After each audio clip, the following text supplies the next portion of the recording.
Welcome to another edition of Jared Rediscovers Grade School Math. Today we are tackling problem 4 of Project Euler, largest palindrome product. We are going to talk about palindromes and for loops, so let's get into it. Here's our problem statement. A palindromic number reads the same both ways. The largest palindrome made from the product of two-digit numbers is 9009, which equals 91 times 99. Find the largest palindrome made from the product of two three-digit numbers. A palindrome is simply a word that reads the same backwards and forwards. An example is 9009 or race car. The approach I'm taking is both brute force and algorithmic. So here's the steps. We're going to determine the highest products to work from, i.e. 99 times 99. We're going to multiply the highest products together. We're going to reduce the right number by 1, check a palindrome, repeat until reaching 1, and then do the same thing with the left number. If at any time the number is a palindrome, we're going to return that number.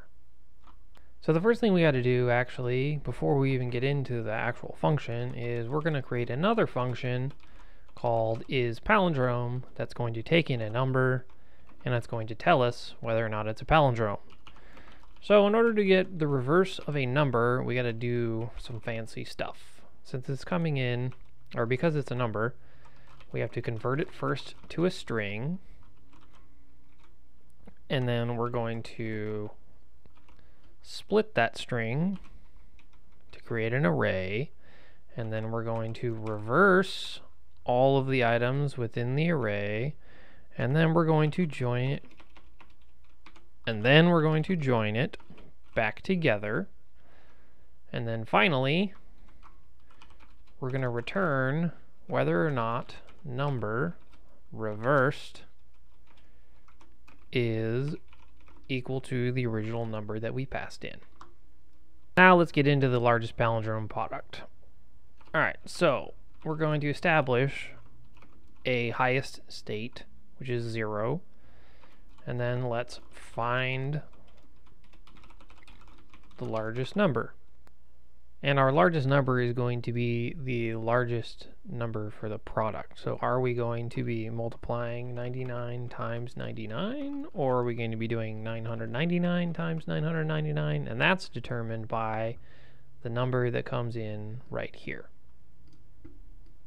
So we have to define it first as a string because of what I'm about to do to it. So then the largest number is going to equal a number that is the largest num times repeat n minus 1. And then finally converting that back to a number so that we can use it to do some validation checks. So what this is doing is we're starting with 9 because 9 is the highest number in the product that we're going to do. We're repeating it, but we're doing n minus 1 because we already have 1. And then we're converting it back to a number. So this is going to end up being 999 for the case of 3 digits. Or if it was 2, it would be 1, or 2. If it was 4, it would be 4, so on and so forth. So now we're going to do our first for loop. So we're going to let our iterator be equal to our largest num, which is why we converted that back into a number, while I is greater than 0, and we're going to reduce. So we're doing this in reverse order than we usually do our loops, so that we can start with the highest number and then work our way backwards. Now for our second loop, we let j also equal our largest num, while j is also greater than 0, and j minus minus. So again, we're doing it in reverse. So now that we're in here, we get our product, which is equal to I times j, and then we're going to check it. Is it a palindrome using our function that we wrote earlier?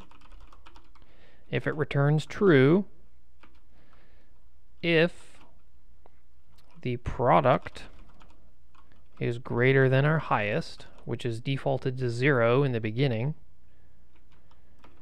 our highest is equal our product. And of course, this has to be equals I times j. So if this is true, then if we found a palindrome, that means that's the largest palindrome for that set. We're just going to go ahead and break out and go to the next number. And then finally, we're going to return our highest. And if all has gone according to plan, when we run our tests, we will have passed. Yay! First, I just want to talk about our isPalindrome checker. So it's coming in as a number type. So we first have to convert it to a string in order to do this string manipulation. We split it into this, so this is actually converting it into an array. And then we're reversing all the items in the array, and then we're joining them back together. So now you have a string that's in reverse. So then we have to convert it back to a number in order to see if it is equal to the number. So is our reversed equal to the number? And if it is, it'll return true. If not, it'll return false. Back into our main function, so we're getting past a number, and this number is the number of digits for the products. So we're going to start by setting a state, and our highest number is going to be 0, just so we have something to compare it against to. Then we're going to find out what the largest product is going to be. So we're going to start with 9, because 9 is the highest. See, 99. We're going to repeat that, so we get 9 for 3 digits. We get 3, 2, etc. And then convert it back into a number. And then we're doing these 2 for loops. So the first for loop is essentially like the left product. So we're starting with 99, and we're going to multiply that by all of the numbers in here. So this is the right number. So we're again starting with the largest number. So 99 times 99, 99 times 98, 99 times so on and so forth. And we're getting that product. And then we're going to see if it's a palindrome. So if the palindrome, I mean, this is why we're doing it in reverse. So if it's like 99 times 99 produces a product that's a palindrome, it's going to be the highest in that tier. So we're just going to return it and break out of this loop and go to the next one. And then we're going to check 98 times 99, 98, 97, etc., so on and so forth. And then finally, after we've done all that, we're going to return the highest. So that's why we set this state up here. Then that way this is accessible down here with no issues, and we're checking, or we're getting the highest product for each one of the values. So this approach includes both a minor algorithm, and then it skips over any numbers below a certain threshold, and also brute force. It will check all the highest palindromes from 99 to 99 all the way down to 1 times 1. So there's definitely room for improvement here. In fact, I found a couple out that are better than mine, but this works for now.